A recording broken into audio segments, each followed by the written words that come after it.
and 8 young hikers were climbing the ridge above me, laughing. Their breath curled around them like smoke.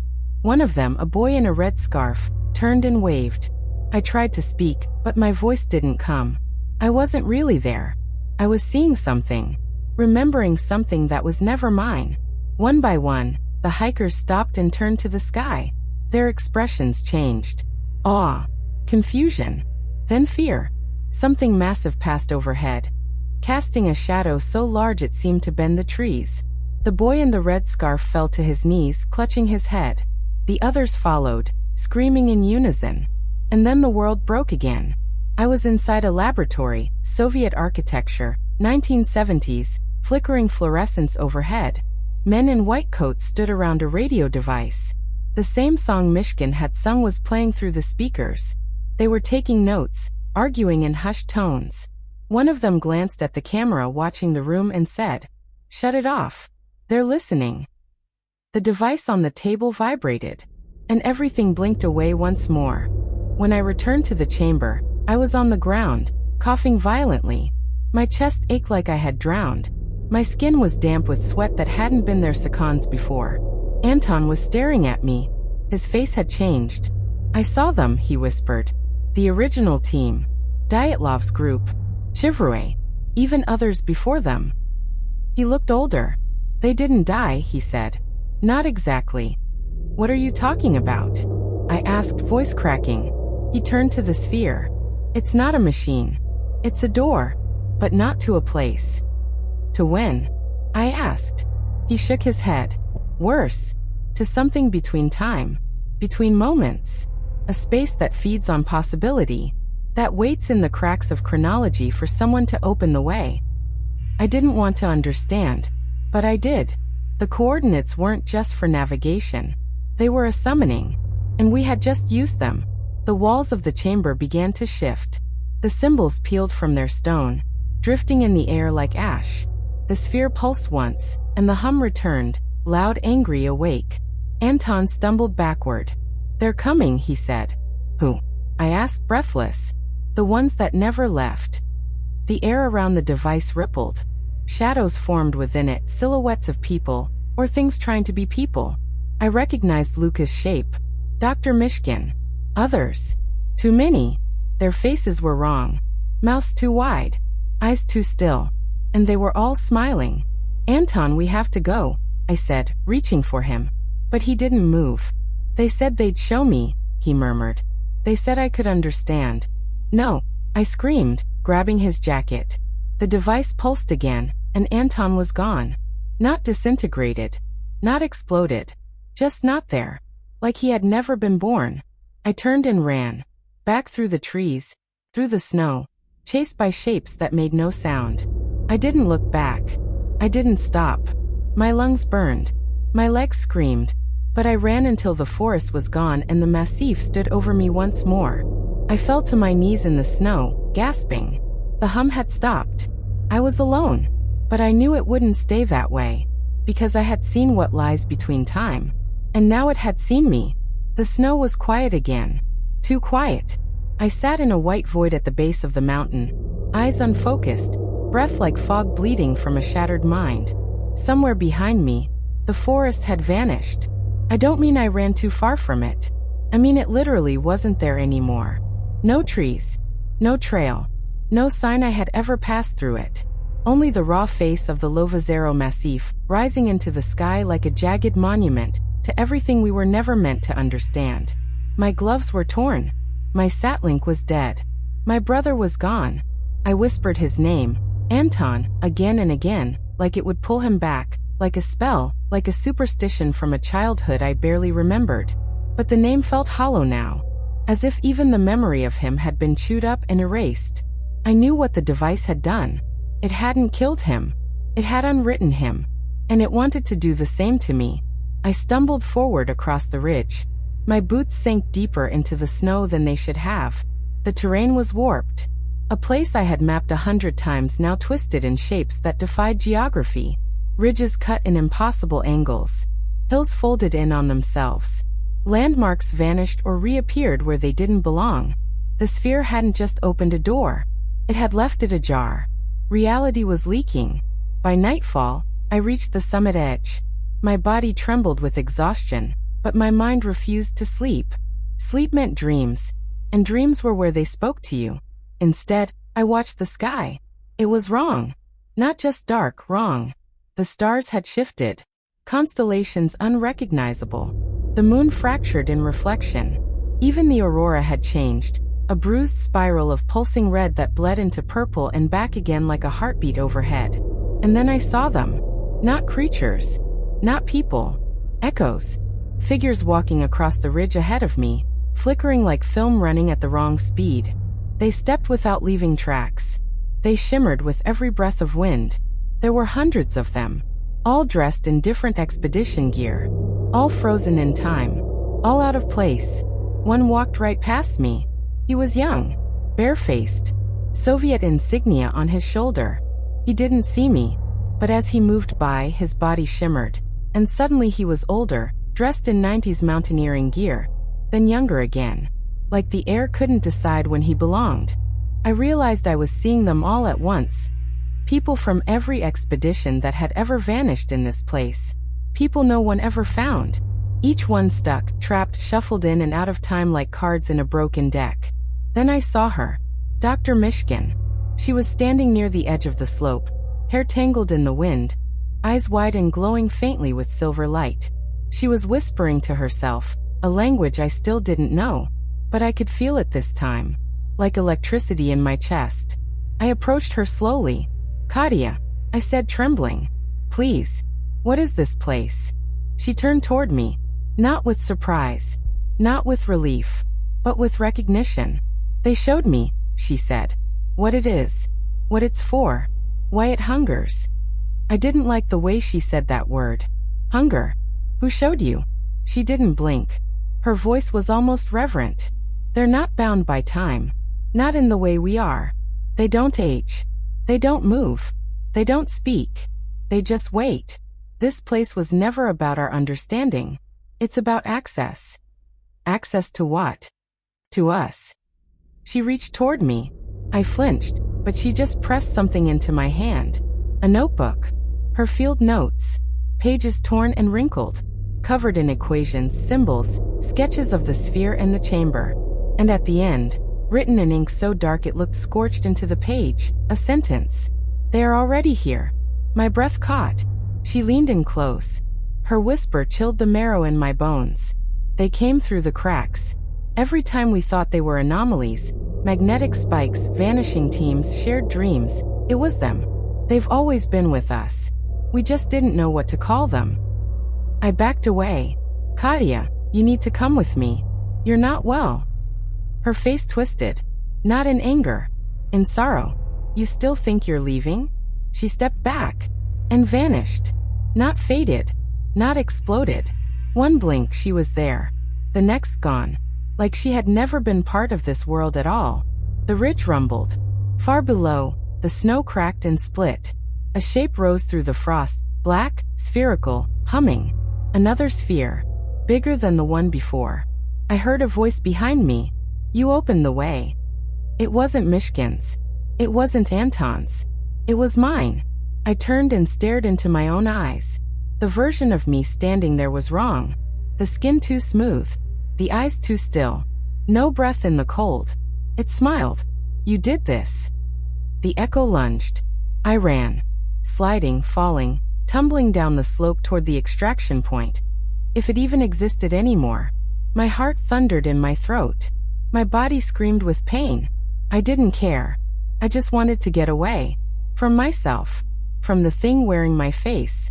From the cracks between time where the shadows had waited long enough. I didn't stop until I saw the red blinking light of a weather beacon below. It was still transmitting. That meant someone might be listening. I crawled to the base of the tower, activated the emergency channel, and began to speak. Words spilled from me like blood. I didn't care how it sounded. I just had to tell someone. I gave them the coordinates. I gave them the names. And I begged them not to send anyone else. I begged them to seal the mountain. Then the beacon died. The light went out. And I was alone again. But only for a moment. Because the hum came back, louder than ever. And the snow started to sing. Continue to begin chapter 6. You said. Continue. ChatGPT said. Chapter 6. The singing snow. The sound wasn't music. It was something deeper, more primal, like a vibration inside my skull that was never meant to be heard with ears. It didn't come from above or below, but from everywhere at once. The snow itself shimmered with it, each flake resonating as if it had become a living, whispering thing. I pressed my hands against my ears. It made no difference. The song kept going. It didn't want to be blocked out.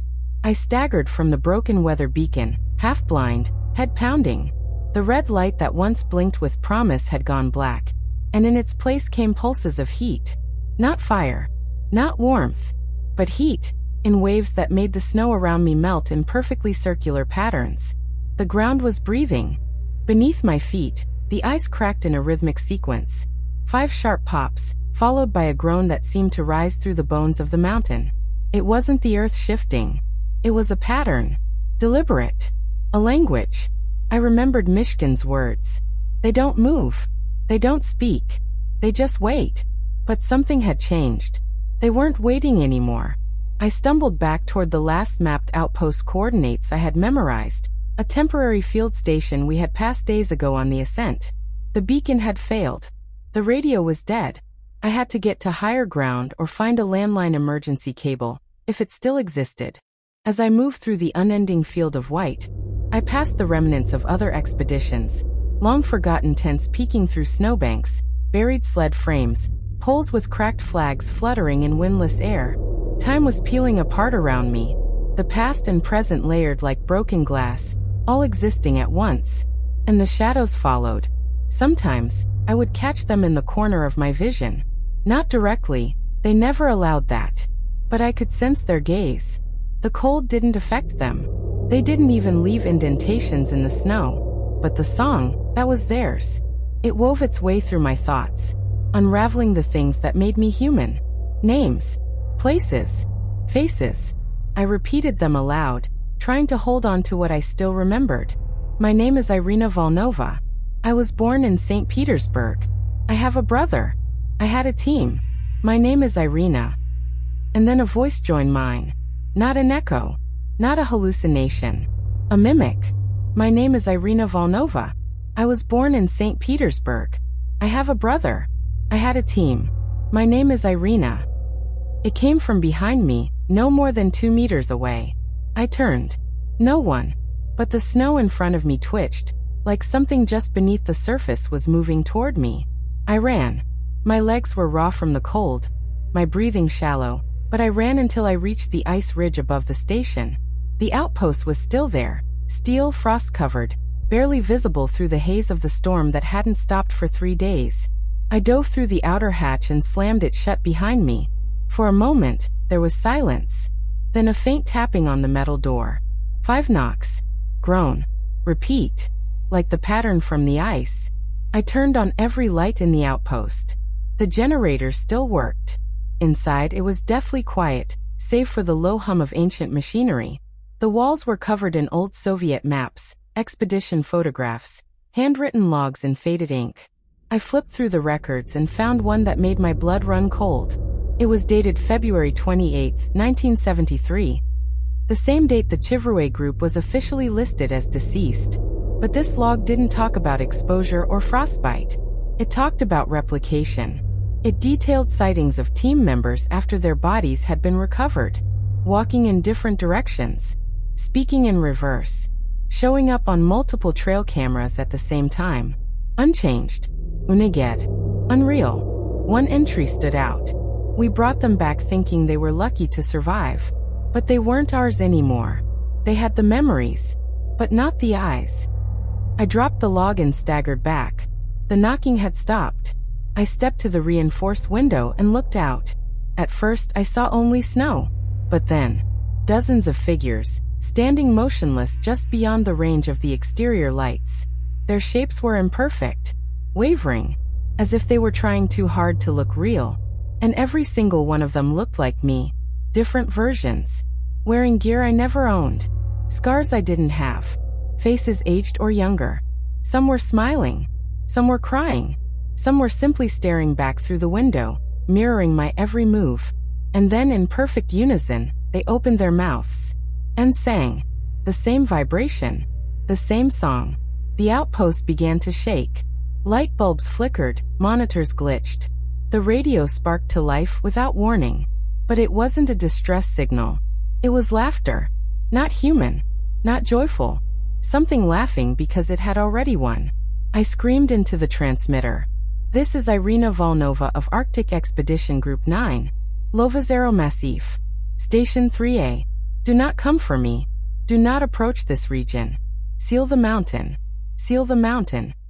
But the laughter continued, and the figures stepped closer. I backed away from the window. I knew they would be inside soon, because if the song was inside my head, it meant the door already was too. The door shattered without a sound. One moment the outpost stood silent, the next it was filled with a cold that was alive, like fingers crawling beneath my skin, tugging at memories I barely held on to. I didn't see them enter. I only knew because the temperature plunged, and the shadows in the corners of the room thickened and moved with unnatural grace. They were inside. My breath came in ragged gasps. My hands shook as I fumbled with the emergency transmitter. Every attempt to send a distress signal was met with static, and the faint sound of the singing growing louder, closer. I turned toward the nearest mirror. For a heartbeat, I thought I saw a figure behind me, but when I spun around, nothing was there. Still, I felt eyes watching me, whispering in the back of my mind. I fell to the floor, clutching my head. Voices overlapped in a chorus I could not escape. My father's voice, my mother's lullaby, the laughter of friends long gone, the screams of those I could never forget. They were all there, inside me, and they weren't mine. A hand brushed my shoulder. Cold, but not human. I looked up. The figure before me was my own reflection, twisted and wrong. Its eyes held no light. Its mouth moved without sound. It reached out. I screamed, and the echoes inside me screamed back. The world dissolved into white noise. When I awoke, I was alone, but the singing never stopped. I opened my eyes to a world that no longer obeyed the rules. The outpost was gone. Or maybe it was still there, but fragmented. Walls folded into ceilings, floors stretched like liquid glass, and the snow outside was both distant and pressing close, as if space itself had fractured and spilled into the room. I tried to stand but found my legs heavy, uncooperative. Voices whispered through the air, soft, urgent, indistinct, but I recognized some of them. Luca's laughter, Anton's voice, Mishkin's chants. Were they real? Or memories twisted by the place? I reached for the transmitter, but it slipped through my fingers like smoke. A shadow passed over me. A silhouette shaped like me but stretched and distorted. I stumbled toward it, desperate for connection, for proof that I was still whole. The shadow didn't speak, but its eyes held knowledge, ancient and cruel. It gestured toward the broken window where the fractured stars blinked irregularly. Time is broken, it seemed to say. Then the chamber shifted again, and I was outside, alone on the mountain's ridge. The hum was gone, but the silence was worse. I knew then that whatever was here, whatever lived in the folds of time and memory, it was patient. It would wait until the cracks widened enough, until the echoes could cross over. And I was trapped between those moments, forever fractured. Days passed, though time here was no longer measured in hours or minutes. I moved through the fractured landscape like a ghost, following fading trails and distant echoes that whispered promises I could not trust. Each step felt heavier than the last, as if the snow beneath me pulled with unseen chains. My mind wavered between clarity and oblivion, memories blurring into shadows. I recalled Anton's warnings, Mishkin's lullabies, Luca's smile, fragments of a reality slipping through my fingers. In the distance, the sphere waited, silent now, yet still pulsing with quiet menace. I approached it cautiously, every instinct screaming to turn away. But I needed answers. I reached out, touching its cold surface. Visions flooded my mind. Moments from past expeditions, lives stolen and reshaped. Timelines intersecting in endless loops. The mountain was a prison, a gate, a place where time and space twisted, trapping the lost and forgotten. And I was becoming one of them. The weight of silence pressed down on me as I understood the truth. Some doors, once open, cannot be closed. As I stood before the silent sphere, the mountain seemed to hold its breath. The air thickened, charged with a presence both ancient and restless. From the depths of the fractured snowfield, figures began to emerge, slow, deliberate, their forms wavering like mist caught between worlds. They were the forgotten ones. Expedition members, vanished souls, caught in the mountain's endless echo.